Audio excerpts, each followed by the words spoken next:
Hey, it's Clayton Olson, and in this video I'm going to talk about my feelings around COVID-19, some of the emotions that have been coming up during this pandemic, and some of the practices that I've been creating in my own life, both mentally and externally, that have provided a sense of security, stability, and vision during this time of uncertainty and mixed messages that we're getting from the people in authority.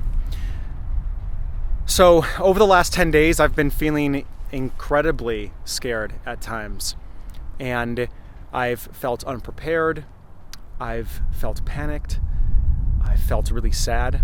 I look around my neighborhood and I see some of the coffee shops and the small businesses, the fitness studios that are closed right now.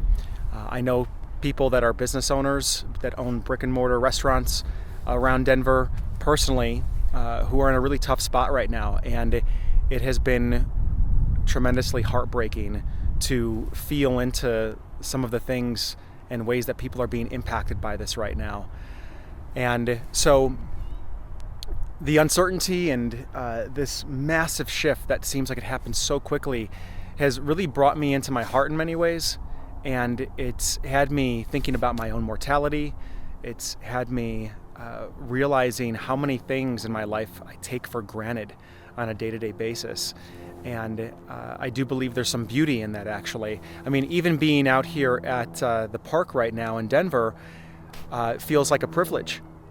We may be going into lockdown in the next couple days and following what's happening out in California, and being out in the park might not be possible for who knows how long. So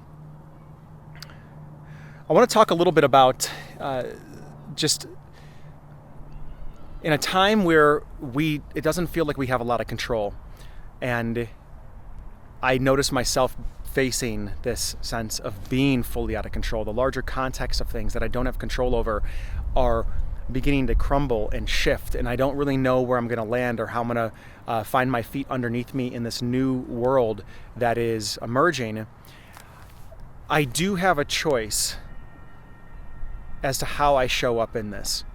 And I can either show up from a place of being constricted, afraid, worried about the future, worried about my mom, worried about family and friends, worried about myself, and allow all of my actions to spawn forth from that place of fear, which actually just generates more fear and solidifies more fear within my system, within my nervous system. Or I can do my best to switch my focus internally to one of love and protection and honoring.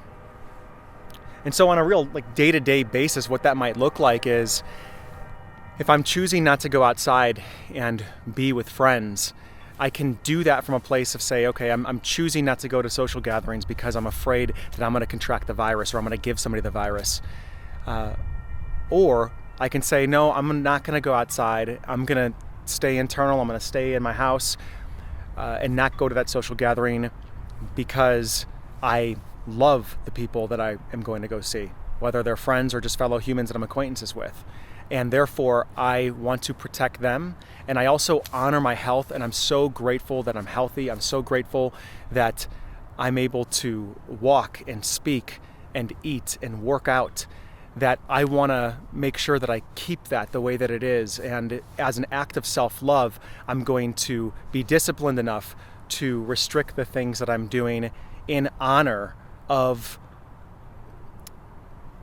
these very precious assets that I have in my life.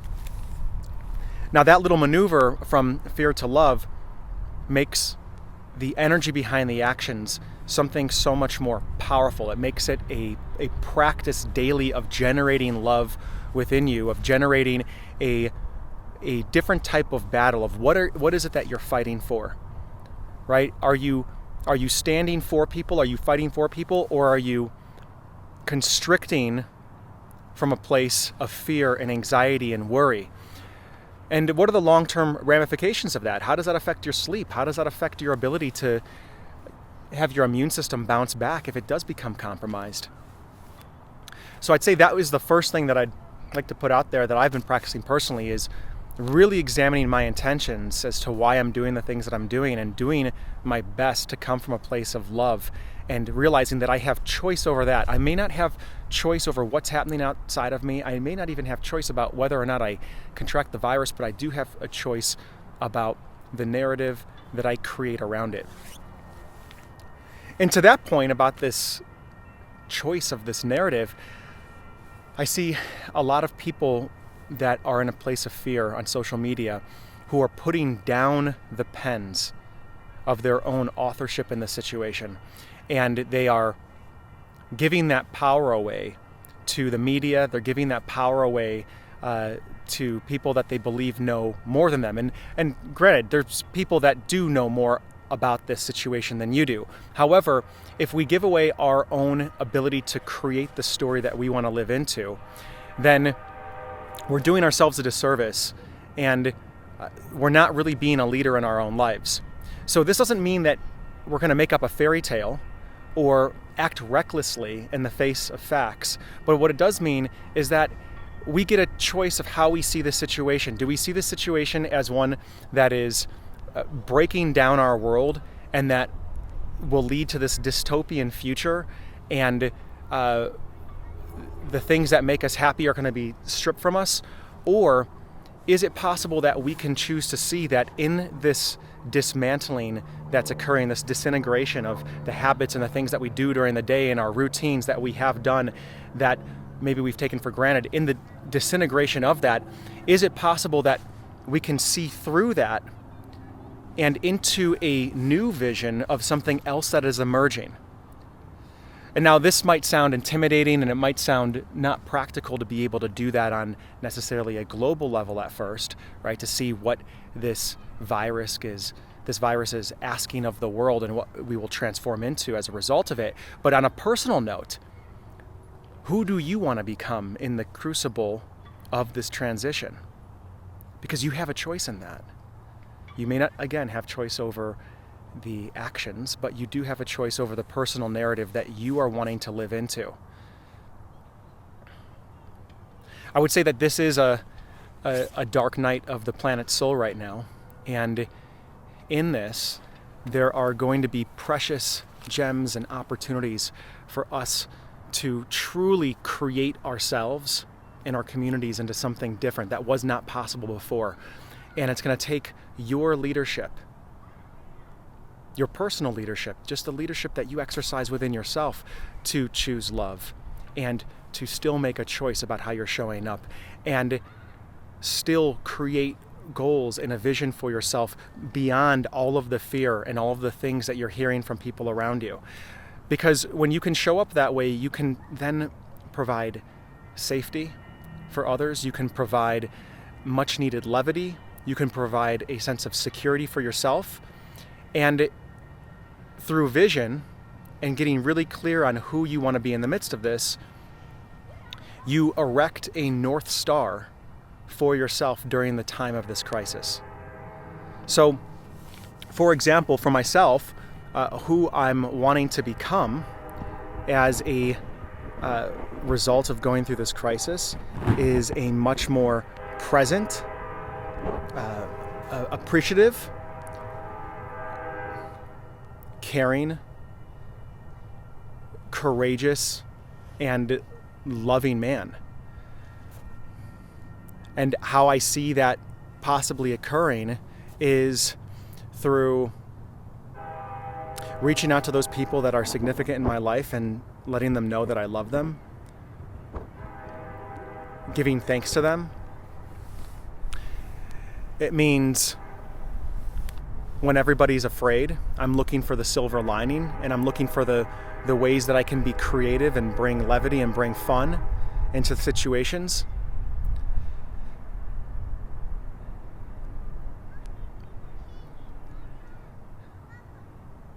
I see it in expanding and busting me out of the routines that I've been in around work and relationship, and the places that I've put my focus that may be low quality, and really having a choice to dive into maybe some fiction or fantasy novels that will expand my mind and my imagination to think more creatively. It might be taking on some new hobbies during the day that I otherwise would always make an excuse that I don't have time to do, that will allow me to move my body, that will allow me to build this more balanced, more precise body that can take me maybe a couple decades farther into the future than my current one will. And all of this shifting to looking at myself and examining my life, I'm seeing it as a reset, so that I can create this real deep security, this internal architecture that I can rely on, that will allow me to become self-sufficient for my own happiness, for my own well-being, so that I can bring that to other people as an offering, as a model. And from that place of security, from that place of stability, that's where we can relax. That's where we can be creative. And I will tell you that what's going to solve these problems, I believe, is creativity, and followed by action. But coming up with solutions, coming up with ideas, thinking outside of the box. And that kind of thinking is best done when we feel secure. Because if we're stuck in a place of fight or flight, we don't have our prefrontal cortex online. We don't have certain aspects of our brain online, our mind online, to be able to do our best problem solving and our most brilliant thinking.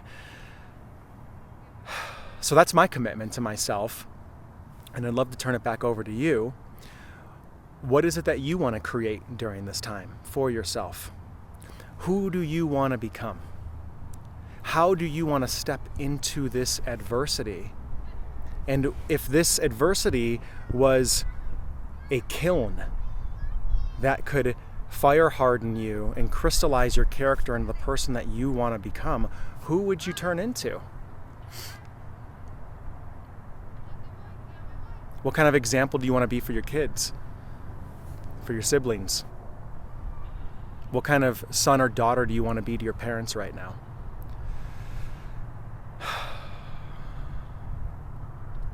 This is the best time to create, because we are being forced to wake up and become so aware of our actions, so aware of something as simple as washing our hands and disinfecting our clothes and wiping down the doorknobs. That amount of presence that's being asked of us, we can utilize that as fuel, and we can turn it to other areas of our life. And we can completely transform and create something that would not have been possible before. So I'd love to hear in the comments below what it is that you're wanting to create for yourself during this time. It might be the next 5 weeks. It might be the next couple months. Who knows? But who do you want to become? Who are you committed to being in this? What are you wanting to create?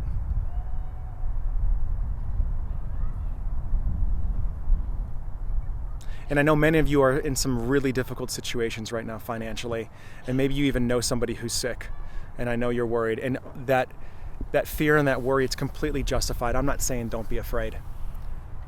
But what I am inviting you to do is feel the fear, feel the panic, feel the situation that you're in fully, and don't get stuck there. Allow yourself to come back online and tap into this place where you can find security, where you can build a structure internally so that you can deal with whatever problem you've got in front of you from a place of resourcefulness and creativity. That's the invitation. So I'd love to hear what you guys think about this video. I'd love to hear what you guys think about what this next chapter you want it to look like for yourself, and maybe what is it the next chapter you're wanting to live into even for this planet. What good do you see coming from this once we get through it? Because we will get through it. I believe that wholeheartedly. We will get through it. Things will change. Things may change drastically, but there is light at the end of the tunnel. I choose to believe that because it allows me to show up with hope and vision and enjoy the moments that I do have on this planet right now. My name is Clayton Olson. I hope that you got something from this video. Feel free to email me. Feel free to comment below, like the video, share it with a friend, and we'll talk soon.